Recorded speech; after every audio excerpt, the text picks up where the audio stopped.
More money is on the way to fund state victim advocacy programs in Georgia and other states across the U.S.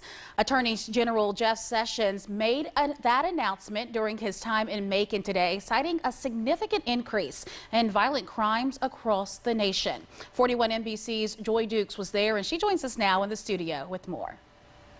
Today, the Attorney General discussed several incidents of crime plaguing cities everywhere, including those in Middle Georgia, and gave us some pretty simple insight into his solution: backing the blue no matter the cost and putting victim advocacy programs first.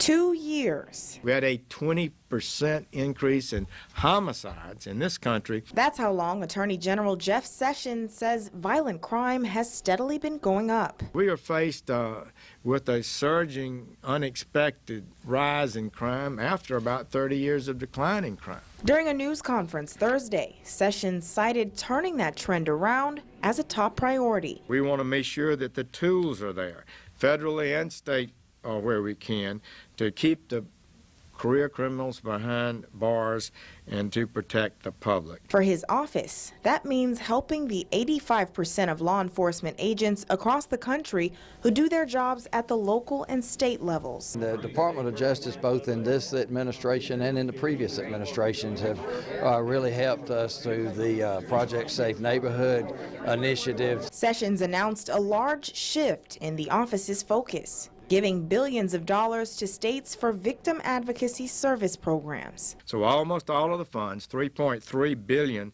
will come from fines, fees, and special assessments paid by the criminals, not the taxpayers. So the grant will be helping crime victims, and it will be holding criminals accountable. And continuing to foster the DOJ's relationship with local law enforcement. And we have some things that we're working on that are coming to fruition through the rest of this year that are really going to make some impact. Sessions says this is the biggest single-year victim services distribution ever granted by the Department of Justice. Georgia will get about $100 million out of that for $3.4 billion, Shelby. Alrighty, thank you, Joy. Well, protesters who stood outside the U.S. Attorney's Office building this morning say the Attorney General's focus should be on helping, quote, the real victims, families and children who were separated under his office's orders. Well, the